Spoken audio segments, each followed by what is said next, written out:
여러분은 오랜만에 만난 친구와 어떤 대화를 나눠본 적 있나요?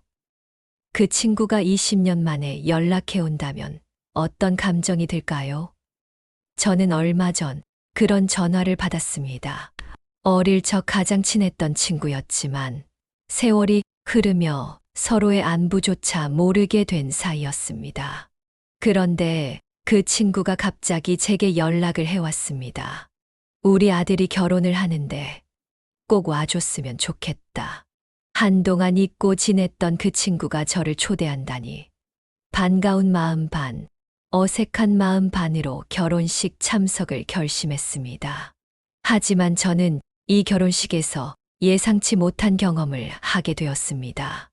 오랜 세월이 만들어낸 거리감 때문이었을까요? 아니면 인간관계에 대한 서로 다른 기대 때문이었을까요? 그날 친구가 건넨 한마디가 제게 잊지 못할 질문을 남겼습니다. 축의금 한 장이 우리 사이를 대변할 수 있는 걸까요? 아니면 돈보다 더 중요한 것이 있다는 걸 우리가 잊어버린 걸까요? 오늘은 그 이야기를 들려드리며 우리가 인간관계에서 정말로 중요하게 생각해야 할 것에 대해 함께 생각해 보려 합니다. 지금 시작합니다.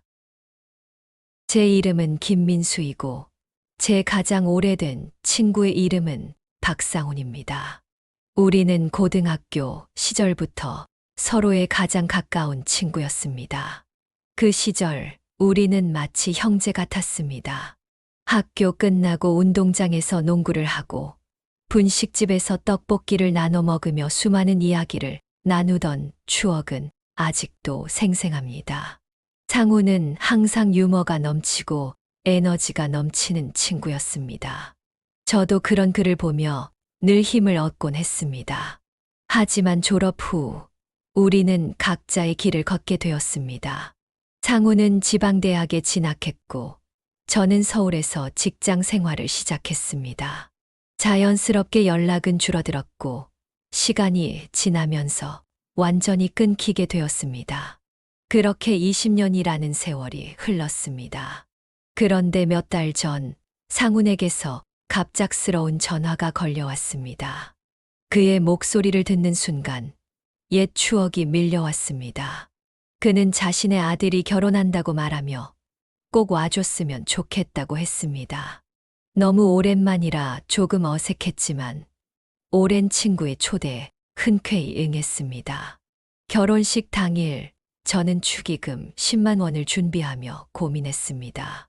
상훈과의 공백을 생각하면 이 정도가 적당하다고 판단했지만 한편으로는 조금 불안하기도 했습니다. 중요한 건 돈이 아니라 마음이라는 생각으로 스스로를 다독이며 결혼식장으로 향했습니다. 식장에 도착했을 때 상훈은 밝은 미소로 저를 맞이했습니다.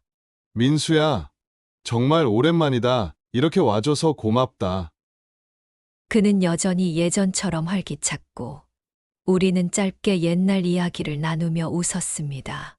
결혼식도 무사히 끝났고 저는 오랜만에 상훈과 함께 시간을 보내는 것이 즐거웠습니다.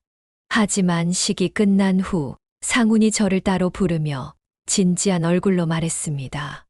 민수야, 내가 와줘서 진짜 고맙긴 한데, 솔직히 말해서 축의금 10만 원은 좀 너무한 거 아니냐? 그 말이 끝나자마자 저는 순간적으로 당황했습니다. 상훈은 계속해서 말을 이어갔습니다. 우리가 몇 년 친구인데, 내가 이렇게까지 성의를 안 보일 줄은 몰랐어. 솔직히 밥까지 먹고 갔으면서 10만 원은 좀 양심 없는 거 아니냐? 저는 깊게 숨을 들이쉬며 차분하게 대답했습니다. 상훈아, 나는 내 아들의 결혼을 진심으로 축하하는 마음으로 왔어. 축의금은 금액보다 마음이라고 생각했는데 내가 그렇게 느꼈다면 미안하다. 하지만 상훈은 물러서지 않았습니다. 그래도 너 서울에서 잘 살잖아. 여유가 좀 있을 텐데, 우리 사이를 생각하면 좀 더 성의를 보일 수 있었던 거 아니야? 옛날에 내가 너 힘들 때 도와줬던 거 생각 안 나? 그 순간 저도 더 이상 참을 수 없었습니다. 상훈아, 그 얘기는 몇 번째야? 너 그때 나 도와준 건 정말 고마웠어. 하지만 그걸로 평생 나한테 빚진 사람 취급하려는 거야. 그리고 여유가 있다 해도 내가 한 번도 본 적 없는 내 아들 결혼식에 왜 그렇게까지 해야 하냐? 결혼식은 축하하러 오는 자리야. 남의 돈으로 잔치 차리는 자리가 아니라고. 상우는 제 말을 듣고 더 화가 난 듯 소리를 높였습니다. 야, 너 진짜 너무한다. 내가 너를 얼마나 챙겼는데. 너 이러는 거 진짜 실망이다. 우리 우정이 이 정도밖에 안 됐냐? 저도 화를 참을 수 없었습니다. 우정이 돈으로 평가되는 거면 그게 우정이냐? 내가 여기까지 온 게 너한테는 아무 의미도 없는 거야. 축의금 액수 가지고 이렇게 싸울 거였으면 애초에 나를 부르지나 말지. 우리의 언성이 높아지자 주위에 있던 사람들이 하나둘씩 쳐다보기 시작했습니다. 보다 못한 제 아내가 나서서 상훈에게 조용히 말했습니다. 아드님 결혼 정말 축하드려요. 축의금은 제가 남편한테 10만 원 정도만 준비하라고 했어요. 너무 많이 하면 부담스러울까봐 제가 그렇게 얘기한 거예요. 상훈은 그 말을 듣고 잠시 멈칫했지만 여전히 기분이 상한 듯 헛기침을 하며 혼잣말처럼 중얼거렸습니다. 밥 먹고 갈 거면 차라리 안 오는 게 낫지. 집으로 돌아오는 길, 차 안은 무거운 침묵이 흘렀습니다. 저도 아내도 아이들도 아무 말 없이 각자의 생각에 잠겨 있었습니다. 상훈과의 갈등이 계속 머릿속을 맴돌며 마음이 답답해졌습니다. 나는 속으로 되뇌었습니다. 내가 정말 잘못한 걸까? 아니면 상훈이 너무 과민하게 반응한 걸까? 침묵을 깨뜨린 건 제 딸이었습니다. 아빠, 저 사람 왜 그러는 거예요? 결혼식에서 그런 얘기를 대놓고 하는 게 말이 돼요? 진짜 이상한 사람이네. 아들의 목소리도 따라붙었습니다. 맞아. 아빠한테 그렇게까지 말할 필요가 있었나? 저런 얘기는 따로 조용히 불러서 해야 하는 거 아니에요? 그 많은 사람들 앞에서 대놓고 아빠를 곤란하게 만드는 게 말이 돼? 저는 두 아이의 말을 들으면서도 아무 대답을 하지 않았습니다. 뭔가 해명이라도 해야 할 것 같은 기분이 들었지만 상훈과의 관계가 이렇게 틀어질 줄은 예상하지 못했기에 무슨 말을 해야 할지 몰랐습니다. 차가 신호에 멈췄을 때 아내가 조심스럽게 제게 말했습니다. 상훈 씨가 너무 지나친 것 같아요. 당신이 잘못한 건 없어요. 축의금이 중요한 게 아니잖아요. 오랜 친구면 그 자체로도 반갑고 고마워야지. 왜 돈을 문제 삼는 건지 모르겠네요. 그 말을 듣는 순간 나는 다시 한번 속이 복잡해졌습니다. 분명히 내 잘못은 없다고 생각하지만 오래된 친구와의 관계가 이렇게까지 틀어진 게 마음 아팠습니다. 집에 도착하자마자 우리는 거실에 모였습니다. 평소 같으면 아이들은 각자 방으로 들어가거나 TV를 보며 시간을 보냈겠지만 그날은 분위기가 달랐습니다. 가족 모두가 그 결혼식에서 있었던 일을 잊지 못하고 있었습니다. 딸이 먼저 말을 꺼냈습니다. 아빠, 그 아저씨랑은 앞으로 연락 안 하는 게 좋겠어요. 제가 봤을 때는 그냥 아빠한테 망신 주려고 작정한 것 같은데요. 아들이 맞장구를 쳤습니다. 그러니까요, 아빠가 그렇게까지 잘못한 게 뭐라고 저렇게 화를 내는 건지 이해가 안 가요. 그냥 자기 자식 결혼식에 돈 좀 많이 받으려고 하는 것 같은데. 너무 속 보이잖아요. 그 말을 듣고 아내가 말을 보탰습니다. 사실 상훈 씨가 그렇게 대놓고 말할 줄은 나도 몰랐어요. 오래된 친구라고 해서 정말 좋은 사람일 줄 알았는데 오늘 보니까 조금 실망스럽네요. 사람마다 기대치가 다를 수는 있지만 그걸 그렇게 많은 사람들 앞에서 말하는 건 예의가 아니잖아요. 아내와 아이들의 말을 들으면서도 저는 여전히 마음이 복잡했습니다. 상훈이 화를 냈던 이유가 정말 돈 때문이었을까?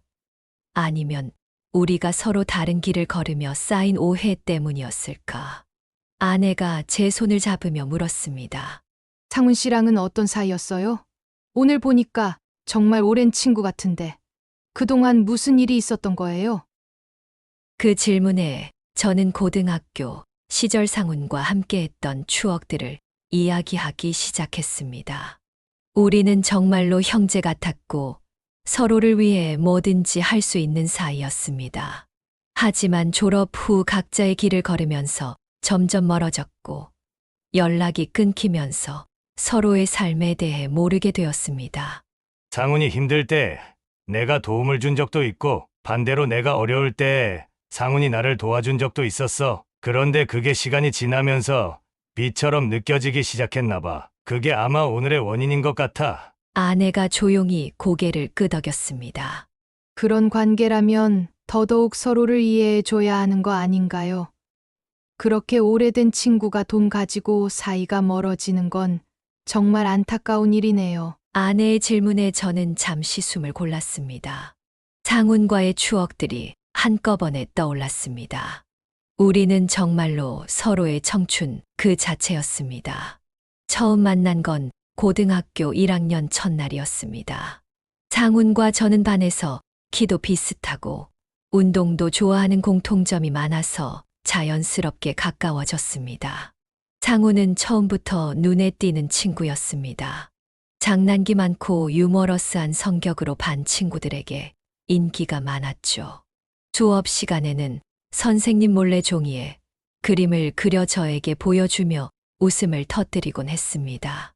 저는 그가 보여주는 그림에 웃음이 터져 나와 혼자 벌 받았던 기억도 있습니다. 우리는 매일 방과 후에 학교, 운동장에서 농구를 했습니다. 상훈은 운동신경이 정말 뛰어났고 저는 항상 그에게 이기려고 안간힘을 썼지만 번번이 졌습니다. 그는 농구를 할 때마다 일부러 더 도발적인 말을 하며 저를 자극하곤 했습니다. 민수야, 오늘도 내가 너를 한 번 더 눕혀줄까? 라는 말을 듣고 저는 이를 악물고 그를 막으려 했지만 결국 그가 이기고 웃으며 제 등을 두드리는 일이 반복되었습니다. 하지만 그때의 경쟁심은 결코 나쁜 감정이 아니었습니다. 오히려 저는 상훈을 통해 더 열심히 하고 싶다는 동기를 얻었습니다. 그렇게 땀을 흘리며 웃고 떠들던 시간이 우리 우정의 기둥이었습니다. 상훈은 종종 저희 집에 놀러 오곤 했습니다. 저희 어머니는 상훈을 무척 좋아하셔서 그가 올 때마다 감자전을 만들어 주셨습니다. 상훈은 어머니에게 이 감자전은 세상에서 제일 맛있어요. 라고 말하며 여러 번 접시를 비웠습니다. 상훈네 집에 제가 갔을 때도 마찬가지였습니다. 그의 어머니는 항상 저를 따뜻하게 맞아주시며 떡이나 과일을 내오셨습니다. 한 번은 상훈네 집에 놀러 갔다가 그의 아버지와 장기를 두게 된 적이 있었습니다. 저는 그날 완전히 참패를 당했는데 상훈은 옆에서 그 광경을 보고 배꼽이 빠지도록 웃으며 민수야, 넌 운동은 해도 머리는 안 되는구나 라고 놀리기도 했습니다. 그런 농담조차도 우리 우정을 더 단단하게 만드는 재료였습니다. 우리는 서로에게 의지가 되기도 했습니다. 고등학교 3학년 때 제가 시험 공부로 스트레스를 받을 때 상훈은 밤늦게 저희 집 앞으로 찾아와 민수야, 나랑 잠깐 운동장 한 바퀴 돌자 라고 했습니다. 그가 제게 던져준 농구공을 손에 쥐자마자 저는 스트레스가 눈 녹듯이 사라졌습니다. 그는 항상 제가 힘들어할 때 옆에 있어 주었고 저도 그가 어려울 때마다 손을 내밀어 주었습니다. 특히 상훈이 대학 입시에서 낙방했을 때가 기억납니다. 그는 처음으로 제 앞에서 울었습니다. 민수야, 난 뭐든 잘할 줄 알았는데 왜 이렇게 된 걸까? 저는 그가 우는 모습을 보고 말없이 그의 어깨를 감쌌습니다. 상훈아, 넌 누구보다 강한 놈이야. 이번엔 실패했어도 다음엔 반드시 성공할 거야. 저는 그렇게 말하며 그를 위로했고 그는 결국 지방의 한 대학에 진학하며 다시 일어섰습니다. 대학 진학 후 우리는 각자의 길을 걸으면서 점점 연락이 뜸해졌습니다. 하지만 졸업식 날 우리는 서로에게 한 가지 약속을 했습니다. 민수야, 나중에 우리 둘 다 결혼하고 아이들도 크면 그때 다시 만나서 가족끼리 식사 한번 하자. 좋지, 상훈아. 우리 그때도 꼭 지금처럼 웃고 떠들면서 지내자. 그 약속은 지켜지지 않았습니다. 삶이 바빠질수록 서로를 떠올릴 여유가 없었고, 결국 연락이 완전히 끊기고 말았습니다. 그런 친구였어. 정말 내 청춘의 일부였지. 아내와 아이들이 제 이야기를 조용히 듣고 있었습니다. 아내가 말을 이었습니다. 그런데 그렇게 깊은 우정을 나눴던 친구가 돈 때문에 이렇게 화를 낼 줄은 몰랐네요. 저는 깊은 한숨을 내쉬며 대답했습니다. 그러니까 나도 이해가 안 돼. 우리가 그렇게 돈으로 얘기할 사이가 아니었는데 시간이 지나면서 서로에 대한 기대가 달라진 건지 모르겠어. 아내가 제 손을 꼭 잡으며 말했습니다. 민수 씨, 그 친구랑 진짜 대화를 한 번 더 해보세요. 이렇게 오해로 끝내기엔 너무 아까운 관계 같아요. 그날 밤, 저는 상훈과의 관계를 어떻게 풀어야 할지 고민하며 잠이 들었습니다. 20년 전 그 빛났던 우리의 우정을 떠올리면서 말이죠. 결혼식 이후 며칠이 지나고 여전히 상훈과의 갈등이 마음에 걸려 저는 오랜 친구 몇몇에게 상훈에 대한 이야기를 꺼냈습니다. 상훈과 같은 반이었던 친구 중 하나인 정우에게 전화를 걸었더니 그는 상훈의 최근 상황에 대해 꽤 잘 알고 있는 듯 했습니다. 정우의 목소리는 다소 씁쓸했습니다. 상훈이 요즘 그렇게 행동한 거 너만 당한 거 아닐 거야. 사실 말하려다 말았는데 그 친구 요즘 평판이 좀 안 좋아. 듣기로는 사람들과의 관계에서 문제가 많대. 저는 순간 놀랐습니다. 고등학교 시절만 해도 상훈은 밝고 유쾌한 성격으로 친구들 사이에서 인기가 많았고 늘 모두를 웃게 만들던 사람이었습니다. 그런 상훈에게 인성이 문제가 된다는 이야기를 들으니 믿기지 않았습니다. 저는 자세히 물어봤습니다. 정우는 한숨을 쉬며 말을 이어갔습니다.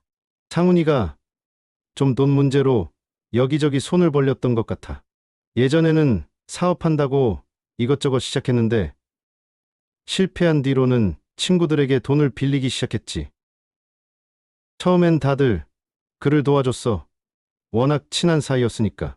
근데 문제는 답지도 않고 연락도 끊고 다닌다는 거야. 몇몇 친구들은 그 때문에 완전히 상훈이랑 손절했다더라. 정우의 말에 저는 또 한 번 충격을 받았습니다. 돈 문제로 친구들과 갈등이 생겼다니 예전의 상훈답지 않았습니다. 저는 의아해하며 물었습니다. 그랬구나. 그런데 왜 그렇게까지 된 걸까? 상훈이 성격이 원래 그랬던 건 아니잖아. 정우는 잠시 침묵하더니 조심스럽게 대답했습니다. 상훈이가 욕심이 좀 과했던 것 같아. 항상 더 나아지고 싶다는 마음은 좋은데 방법이 잘못됐지. 주변 사람들이 도와줬을 때 고마움을 표하기는커녕 당연하다는 듯이 받아들이고 심지어는 그걸 빌미로 더 요구했다고 하더라. 그러다 보니 점점 친구들 사이에서도 미운 털이 박힌 거지. 정우는 이어서 상훈의 가족 이야기도 꺼냈습니다. 민수야, 그리고 너 혹시 들었는지 모르겠는데 상훈이 아들이랑도 사이가 별로 안 좋대. 아들이 자기 결혼식에 초대는 했지만 사실 그날 상훈이 아들 친구들에게도 좀 안 좋은 얘기를 들었어. 상훈이가 결혼식 준비하면서도 돈 문제로 아들에게 압박을 주고 자기 의견만 강요했다더라. 심지어 결혼식 당일에 아들 친구들 앞에서 본인 사업 실패 얘기를 하면서 우회적으로 돈 얘기를 꺼냈다는 거야. 저는 믿을 수 없다는 듯 물었습니다. 결혼식에서 그런 얘기를 했다고? 그건 진짜 심했네. 정우는 고개를 끄덕이며 말을 이어갔습니다. 그러니까 상훈이 아들이 그 일로 많이 실망했다는 얘기도 있어. 결혼식이 끝난 뒤에도 상훈이가 돈 문제로 아들과 다투는 일이 있었다더라. 결국 지금은 상훈이 아들도 거리를 두고 있다는 소문이 있어. 정우는 상훈과 같은 동네에 사는 친구들 이야기도 들려줬습니다. 동네 사람들도 상훈이를 좀 피한다고 하더라. 처음에는 다들 그를 좋아했는데 지금은 만나기만 하면 돈 얘기나 부탁이 나와서 부담스럽다고. 특히 술자리 같은 데서 자기 사업 실패나 주변 사람들 탓을 하는 말을 하니까 사람들이 하나둘씩 멀어졌대. 저는 이 말을 들으면서도 한편으로는 믿기지 않았습니다. 예전에 상우는 항상 사람들에게 웃음을 주던 친구였습니다. 하지만 지금의 상우는 돈 문제와 자기중심적인 태도로 인해 점점 고립되고 있는 것 같았습니다. 정우는 마지막으로 이런 말을 남겼습니다. 민수야, 나도 상훈이를 안타깝게 생각해. 예전에 우리가 알던 상훈이가 아니잖아. 사람은 환경이나 상황에 따라 바뀔 수 있다지만 상훈이는 지금 너무 무너져 있는 것 같아. 그게 더 슬프지. 전화가 끝난 뒤 저는 한동안 아무 말도 할 수 없었습니다. 상훈이 이렇게까지 바뀌었다는 사실을 믿고 싶지 않았습니다. 하지만 정우가 말한 내용은 단순한 소문이 아니라 여러 사람이 겪은 일에서 비롯된 것 같았습니다. 그날 밤 저는 오래된 사진첩을 꺼내 상훈과 함께했던 고등학교 시절 사진들을 바라봤습니다. 그 사진 속의 상훈은 활짝 웃으며 농구공을 들고 있었습니다. 그때의 그는 자신감 넘치고 무엇보다 주변 사람들에게 사랑받는 친구였습니다. 하지만 지금의 상훈은 그 시절의 모습을 완전히 잃어버린 듯 보였습니다. 돈 문제와 인간관계 속에서 상훈은 점점 고립되어 갔고 그를 떠나가는 사람들 속에 저도 포함된다는 사실이 가슴 아팠습니다. 저는 아직 상훈을 완전히 손절하지 못했습니다. 그와의 추억이 너무 소중하기 때문입니다. 하지만 동시에 상훈이 지금의 태도를 바꾸지 않는 한 그와 다시 가까워질 수 없다는 것을 느꼈습니다. 우정은 진심으로 이어지는 것이지 욕심과 계산으로는 결코 지속될 수 없다는 사실을 깨달았습니다. 이번 일을 통해 저는 인간관계의 복잡함과 우정의 본질에 대해 깊이 생각하게 되었습니다.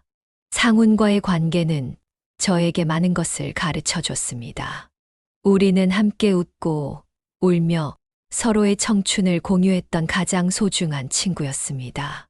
하지만 시간이 흐르면서 우리는 서로 다른 길을 걸으며 다른 기대와 현실 속에 살게 되었습니다. 이로 인해 과거에는 당연했던 우정의 가치는 점차 어긋나기 시작했습니다. 첫 번째 교훈은 우정은 시간이 지나도 계속해서 돌보고 가꾸어야 한다는 것입니다. 우리는 서로의 삶에 관심을 두지 못했고 그로 인해 서로를 점점 이해하지 못하게 되었습니다. 상훈이 돈 문제로 인해 사람들과의 관계를 잃게 된 것도 어쩌면 그가 주변 사람들에게 진정한 신뢰를 주지 못했기 때문일 것입니다. 두 번째 교훈은 우정은 금전적인 가치로 평가될 수 없다는 것입니다. 상훈과의 갈등은 돈 때문에 시작되었지만 그 근본은 서로에 대한 이해, 부족과 기대치의 차이에서 비롯되었습니다. 우정은 상대를 있는 그대로 받아들이고 서로의 상황을 이해하려는 노력에서 유지되는 것이지 물질적 조건이나 계산으로 이루어지는 것이 아님을 다시 한번 깨달았습니다. 마지막으로 과거의 추억만으로 현재의 관계를 유지할 수 없다는 것을 알게 되었습니다. 아무리 좋은 추억이 많아도 현재의 행동과 태도가 우정을 지속시키는 데 있어 더 중요합니다. 상훈이 주변 사람들과 멀어진 이유는 과거가 아니라 현재의 그의 모습 때문이었습니다. 그리고 저 역시 상훈과의 우정을 이어가기 위해서는 과거의 추억만이 아니라 지금의 그의 행동과 태도를 받아들일 준비가 필요하다는 것을 깨달았습니다. 이 이야기를 쓰며 저 역시 많은 생각을 했습니다. 상훈과 같은 친구는 인생에서 흔히 만나기 어려운 존재였습니다. 그가 예전처럼 사람들을 웃게 만들고 주변에 긍정적인 영향을 끼치던 모습으로 돌아가기를 간절히 바랍니다. 하지만 그 선택은 결국 상훈 본인의 몫입니다. 저는 상훈과 다시 대화를 나누고 싶습니다. 그가 지금의 행동을 돌아보고 주변 사람들에게 진정성을 보여줄 수 있도록 돕고 싶습니다. 물론 그 과정이 쉽지 않을 수도 있고 그가 변화하지 않을 수도 있습니다. 하지만 우정이라는 것은 단순히 기쁠 때만 함께하는 것이 아니라 어려울 때에도 손을 내미는 것이 아닐까요? 여러분이라면 어떻게 하시겠습니까? 소중했던 친구가 지금의 모습으로 인해 사람들에게서 멀어지고 있다면 그를 끝까지 붙잡으시겠습니까? 아니면 추억 속에만 그를 남겨두시겠습니까? 이 질문에 대한 답은 여전히 제 마음 속에서 고민 중입니다. 저는 그가 다시 예전의 상훈으로 돌아올 수 있기를 바라며 오늘도 오랜 사진첩을 꺼내 그의 환한 웃음을 바라봅니다. 그 웃음이 다시 현실에서 빛나기를 간절히 바랍니다.